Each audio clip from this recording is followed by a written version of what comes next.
welcome back. Welcome back to Matrix Breakers. We are going to cover a couple news items. I only have 20 minutes with you guys, so we're just going to knock it out and make it as quick as possible. Lots of questions about my opinions on various news topics. I'm going to try to cover just a handful today, and then we can obviously continue to redo this later down the road.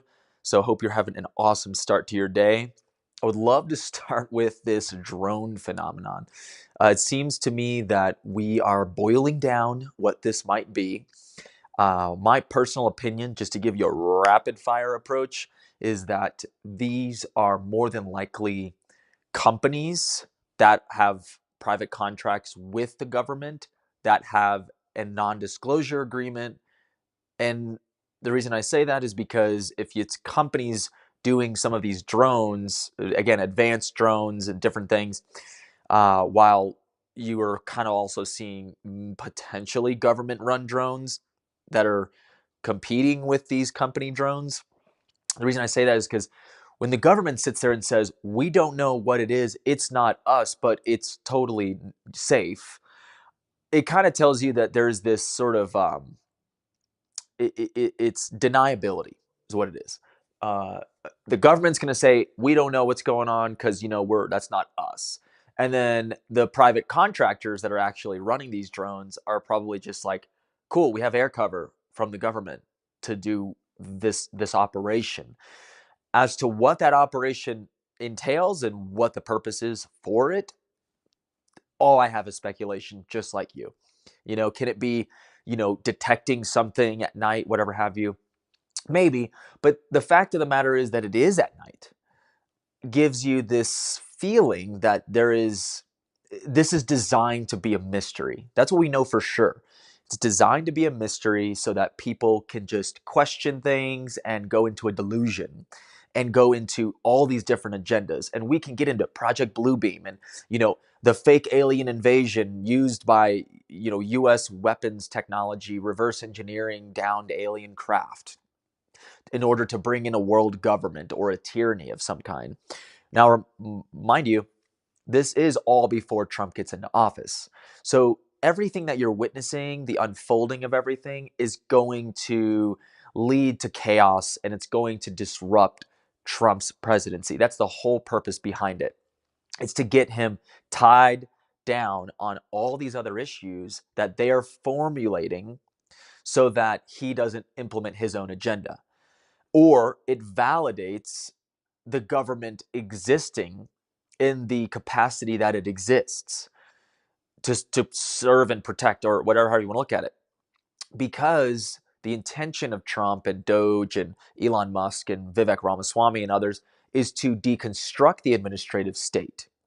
And when you have that intention, the administrative state is going to create crisis that validate its existence. That is more likely what I see happening. When you think of what's happening in the Middle East, with Syria toppling in 10 days, which really started in 2011, and that's a whole rich history that I believe the American people should be privy to. Then you look at Ukraine, Russia, the long-range missiles into Russia, the threats on Russia. I mean, the chaos around the world is going to validate the military-industrial complex and their agenda, right? Every single day, you're seeing this new fomentation of Iran being this enemy. Let me tell you right now, based on great evidence that I can point to, Iran wants to come to the negotiating table.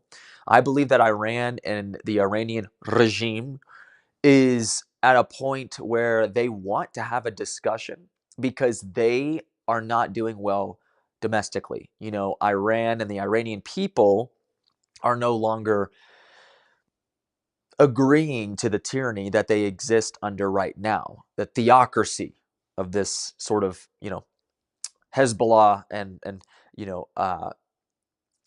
Muslim style theocracy that I think that has just fomented a tyranny in Iran. Mind you, Iran used to be an extremely westernized country not too long ago. So just keep that in mind when you're watching all of this stuff go down.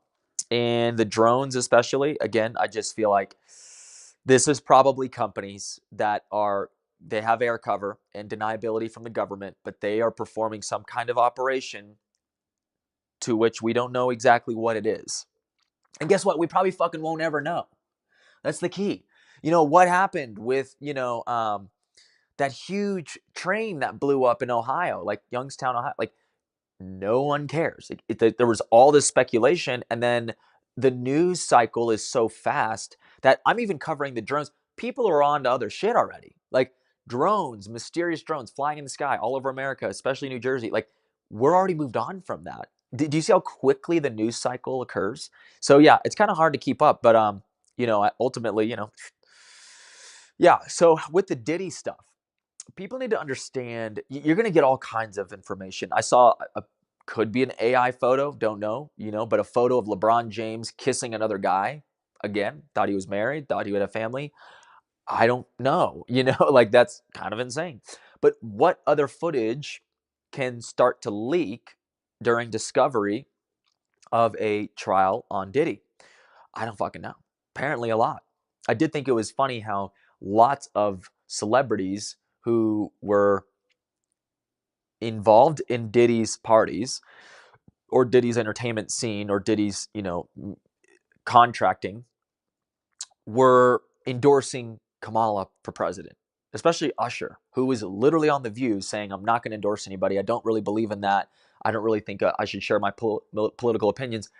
And then he goes and endorses Kamala, I think, the next week, right? So very funny. Again, he was with Diddy. He had experiences with Diddy. So what I think you have to understand with the Diddy stuff, very quickly, I can explain.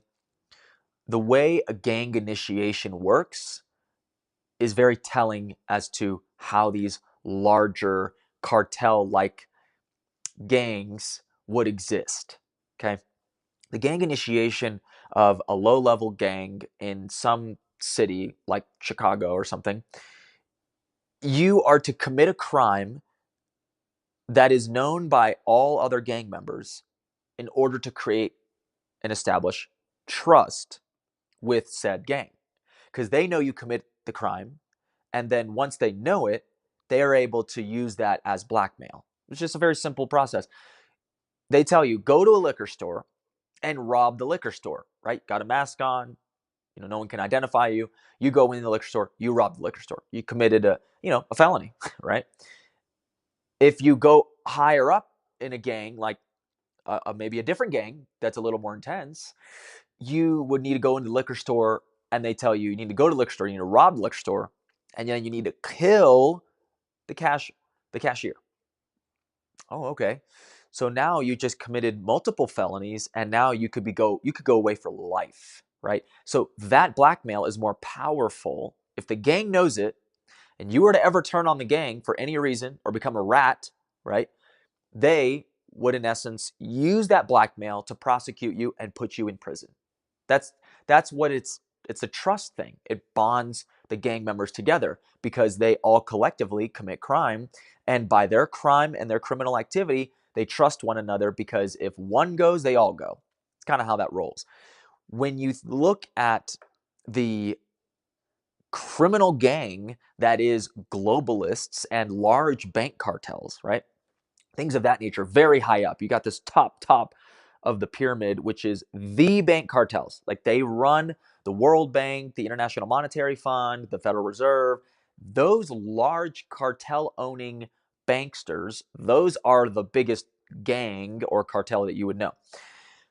The Diddy like cartel, if you want to look at it like that's a gang, it's a group, it's what they are essentially doing. Essentially, Jeffrey Epstein was a great example of this, but again, different strokes, different folks, right? You got Diddy is a very powerful black entertainer, producer, what's the word? Manager. Forgot there was another word I'm looking for, but essentially a very powerful figure in the music industry and entertainment industry, especially for Black America and Black athletes, Black other entertainers, right?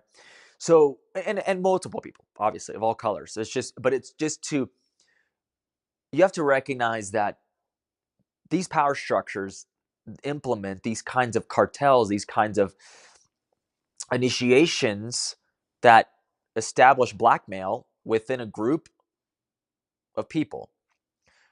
that maintains control of that group. And they are everywhere.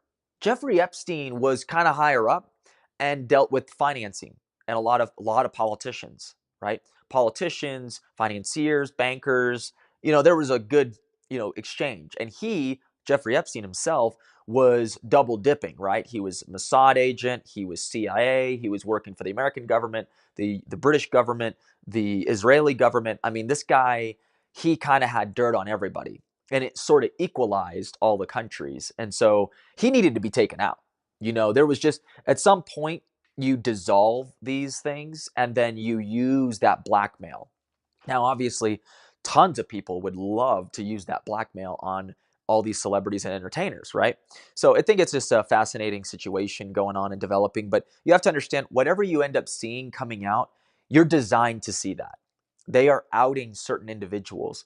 I don't know if it was a desperate attempt to pull in all these celebrities like Jay-Z and others to endorse Kamala Harris or something, and now they're kind of fumbling with like, oh, we really don't want to do anything to Diddy. We just wanted to use all the blackmail. But I would call it a parallel construction. So you get the FBI, like low level kind of prosecutors, to go in, and then they start making discoveries of all of these things, and they start creating a trial. And their parallel construction of what, let's just say, a deep state apparatus like the CIA, they already know all the blackmail. So they have this tower of blackmail, okay? Then they send the FBI in there on a lower level to go in and investigate, and then use the proper process to get all the findings and collect the same blackmail that the CIA or other deep state organizations already have access to, but now they're going to go through the legal way, okay, to expose it step by step. And it's not because they mean well. There's a specific purpose as to why they're parallel constructing this expose of all of their celebrities and stuff. I don't know if it's because they're nuking it because they don't really need those celebrities anymore and those athletes or whatever, LeBron James, Jay-Z, whatever, like maybe whatever they're trying to maybe destroy in the mind's eye, the public's eye, um, the aesthetic, the influence of these celebrities and powerful, influential people. Like, I don't really know what the purpose is, but I just know that it's not to be trusted, right? So let's talk about that. So Bitcoin reaching historic highs. I'm going to be the first one to say this. We need a Bretton Woods agreement for Bitcoin. We need a Bretton Woods agreement for the 21st century. And I believe that when we have that, we will be able to establish something like, more than likely, Bitcoin as a world reserve currency. As an American, trust me, I'll sit here and be like, we should have the US dollar. There's an American hegemony that we should control and maintain the world reserve currency. As an American, I would be selfishly saying that's what we should do.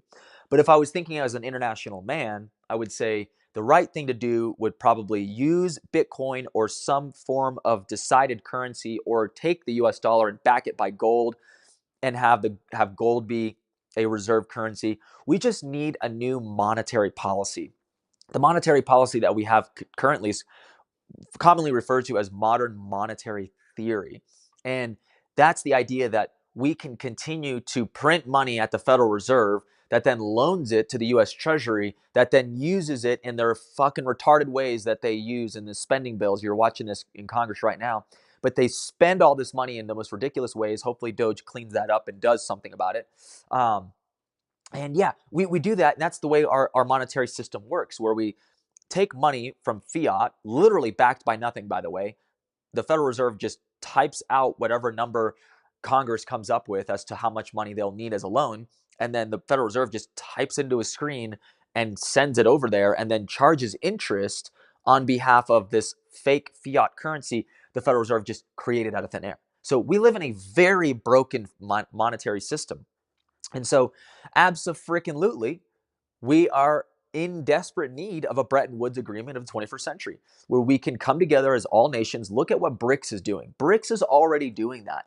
Brazil, Iran, India, South Africa, Russia, they're coming together as forming the largest population sector of the world and deciding we need to get off the US dollar.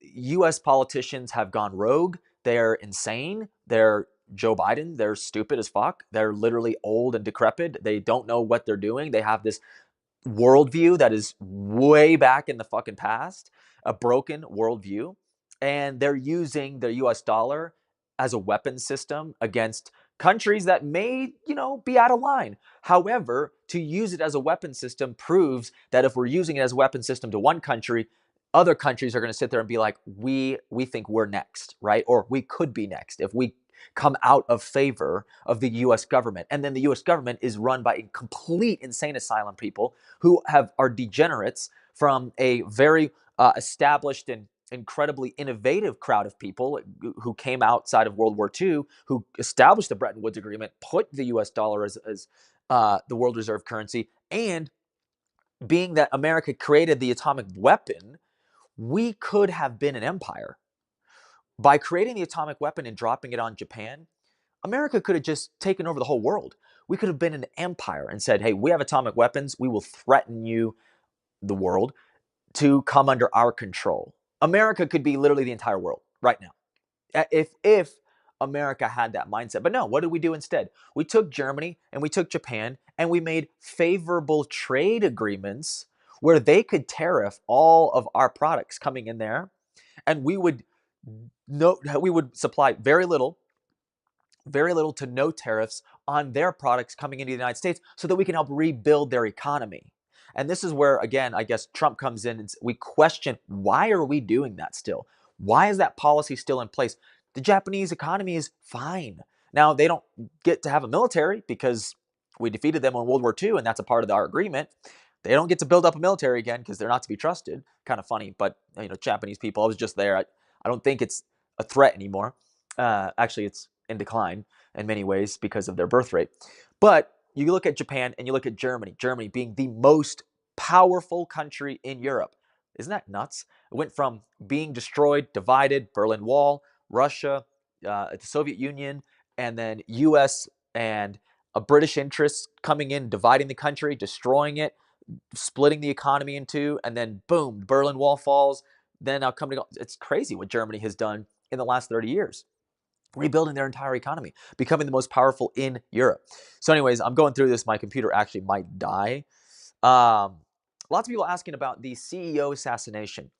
The problem with the CEO assassination and when it comes to morality is you're losing the moral high ground. A lot of leftists, for some reason, believe that killing this person was justified. And I just think that that's a really hard thing to convince the public of.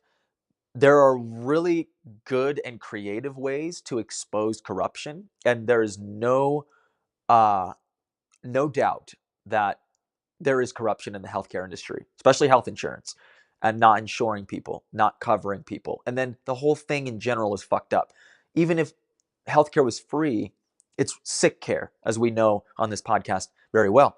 We know the pharmaceutical companies suck. We know that they are terrible at actually treating and preventing disease, and that they actually use government regulation to prohibit natural healing or natural healing wellness products, or at the very least, over-regulating those products.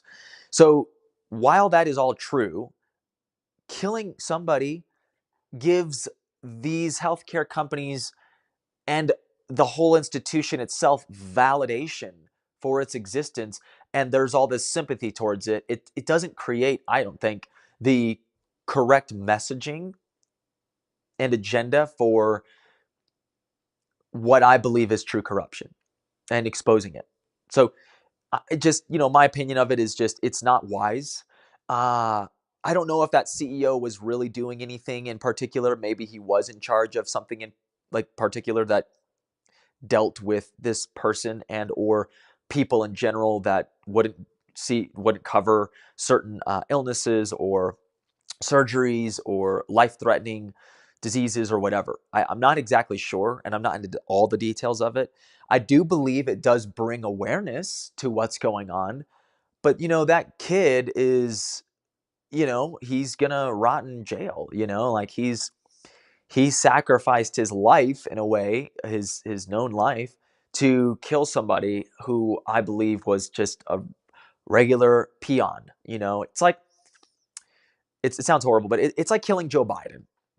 Like unfortunately, like that would have been very intelligent for deep state organizations to maybe do and then blame, Trump supporters somehow. But in reality, we know Joe Biden isn't running anything.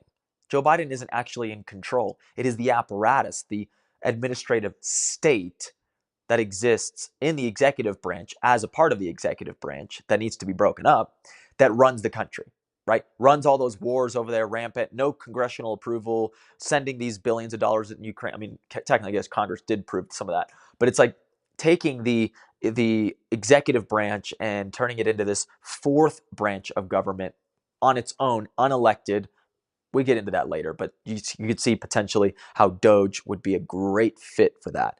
Um, you know, I think ultimately, when it comes down to it, we have to recognize that when you go about exposing corruption and trying to solve, bringing real solutions to the table, killing people on the way is never going to be a good thing in terms of maintaining the morality of the issue.